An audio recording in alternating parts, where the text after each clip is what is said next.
Hey everybody, it's Amanda with episode 3. I'm going to give you a quick land update on what's kind of been going on, how things have been going. If you are in the Midwest or anywhere that it snows, you understand that the temperatures are getting to the point where snow is falling at some point and possibly staying. It's been kind of hit or miss here where we're at, where we had snow for a few days, small amount, and then it kind of melted. Flurries or sleet have been taking place. So that has had somewhat of an impact on some urgencies of things that need to get done, but it also has given us kind of a sense of what other things we need to prepare for. I think I had mentioned in my last update that Ox was up at the cabin and he was working on the door. So I do have some awesome pictures of that for you here. And as you can see, it obviously has some beautiful stained glass in it, but it also has a lot of clear, so let a lot of the light in. And with where the door is, it is south facing, which is really nice, especially since the Connex does not have any windows in it, other than the one that Ox put in on that's also on the south facing side. But it still allows enough light in to just kind of expand the time within the Connex without needing to use headlamps or lanterns of any kind. With the door, we did have to do some insulating around the edges because it wasn't totally sealed. So we had to do some weather stripping for that, which wasn't a big deal. Thankfully, Ox is super handy and is able to pull all that out and do what he needs. But we have been really concerned about how to affordably insulate the Connex. So you have to remember the Connex or a shipping container is all metal, and ours is a used one that does have a lot of dents in it. It isn't totally straight. We got a good deal on it because it wasn't totally perfect, and we didn't intend on using it necessarily for building purposes, and it didn't need to be perfect for us anyway. We were thinking about doing pink foam boards, and they have a better what's called R value or R rating for retaining heat. I think that's what the R stands for, is the retention. And anybody who's a builder, please correct me because this is not my domain at all. Anyway, so we were looking at insulating it that way, and it wasn't until recently that we just kind of were reevaluating our finances and said that it's just not necessarily worth it because we do have other plans for a more permanent and modern cabin. So I'll talk about that towards the end of the video as well. But with insulating the Connex so that we can get up there for over the winter, we decided to get some plastic sheeting to help be the moisture barrier between the Connex and the rolls of insulation. So he still has to take 2x4s and stud out the whole thing so that we can press it in. And it's like the foamy stuff for any woman or man who doesn't know building supplies like me. There's a whole bunch of different things you can do. And then you just kind of like staple it into the 2x4s. And so that was the plan we were talking about. And that was like $400, $500 cheaper and much more attainable for us to get like now, versus waiting until we have the funds and it being a lot colder, a lot harder to get up there, probably have to use pull sleds to actually haul the stuff up our trail because our trail is not durable or our car is not durable for the trail. We do need new tires. So that's a whole nother story because we are thinking about getting something a little more aggressive so that we can get up and down our trail in the winter, hopefully. So hopefully that will really help. Another thing that we've been talking about, is if we can at least get the insulation in, our current wood stove, which I will show you here, is a homemade stove. It's not one that we made. It's one that we bought from somebody that made it. We got a really dirt cheap deal on it. But unfortunately, by getting something super cheap and handmade like that, the size is odd. So the chunks of wood that need to be stuffed in there are smaller than usual. It doesn't radiate the heat very well. And then with the Connex not being insulated, it just does not heat up very well in there. And especially when it's super cold, we also get condensation, especially if there's any moisture on the ceiling.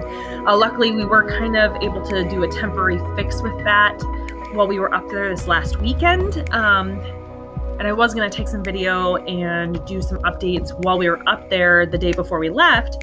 However, there was some blizzard-like weather that was pending, and Ox woke me up at the crack of dawn and was like, we have 2 hours to get out of here.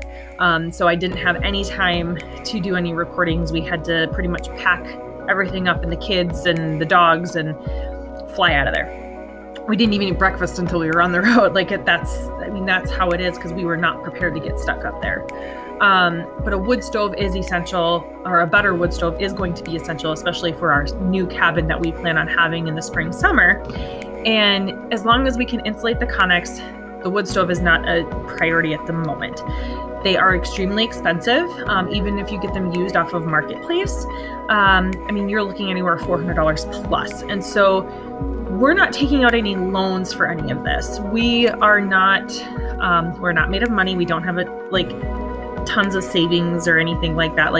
We are literally just kind of piecing this as we go. And I will be doing a video about that here in the near future.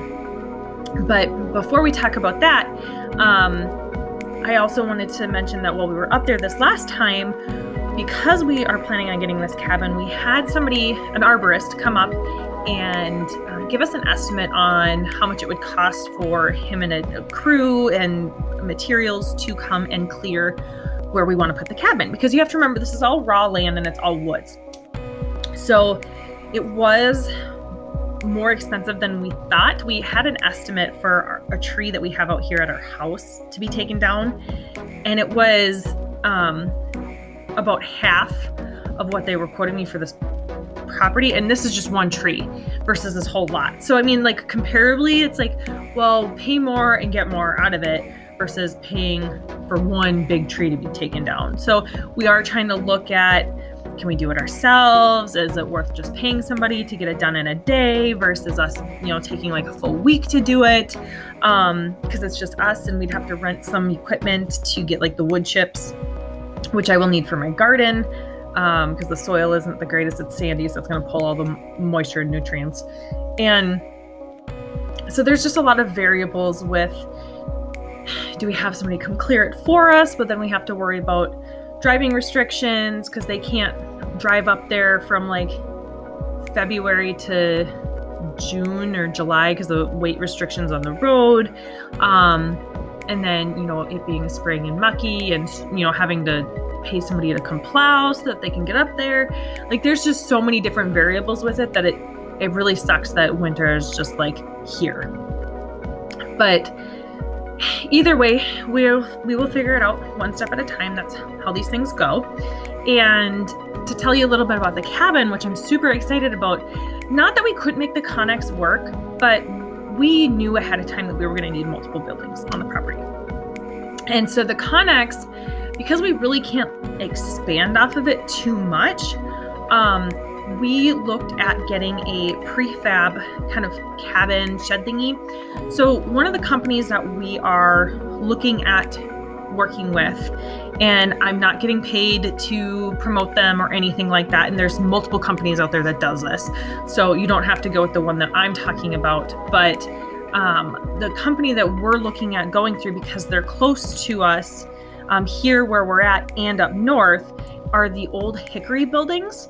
And so here's kind of a little picture of the inside, or a couple of different options. They have this awesome program you can use to kind of design your own, and it gives you a price, and you can outright buy them and then do whatever you want with them, or you can do rent to own. However, you can't modify them if you rent to own, just a disclaimer for anybody that is considering doing this. But they don't come insulated, so you have to insulate them yourself.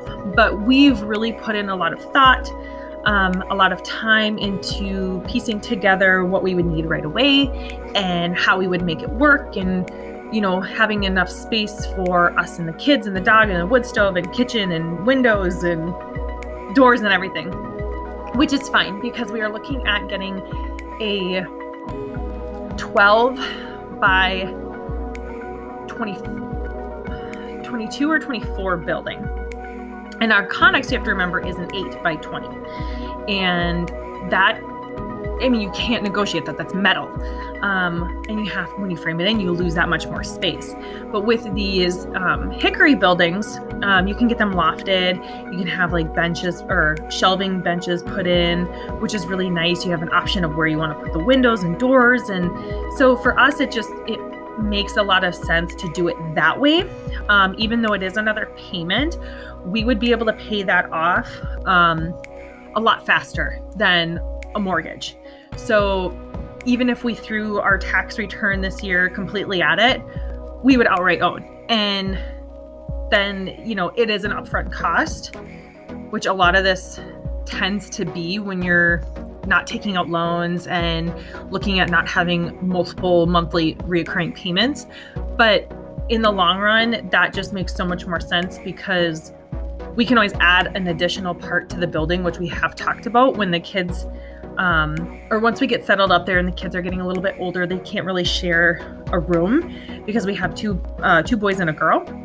And so once we get like an addition put on, that'll be our big room. Like we'll size it out how we want it with like a little porch or deck. And that'll be our room. We'll move our daughter to one side of the cabin loft for her own room. So she'd like essentially have our old room, and the boys would still have their own, just less people in it. So they'll be able to share just fine, which I think is just going to work fantastic. And I'm super excited about being able to do that and plan, because then we can use the Connex as either a workshop, which I think that's probably the route we're going to go. We already have like a little trailer that we bought really cheaply for a couple $100 that we need to gut. And we plan on using that as a chicken coop / goat shed. And we're going to make sure it's all insulated and watertight and fix it up in there so that it's a nice cozy spot for the animals, especially in the winter, and make a nice little chicken run. So we don't have to worry too much about a barn per se. And it'll be nice for the Connex too, because it's already lofted and already has a wood stove. Being able to use it as a workshop when need to, we can also use it as a guest cabin. So that, or storage or whatever we need, which is just really, really nice because then we just already have it up there. But yeah, so check out these pictures. And if you guys have any questions or comments, please drop them down below. Please subscribe. I know everybody on YouTube says that, but I would really appreciate it. And I will give you guys another update soon. Thanks. Bye.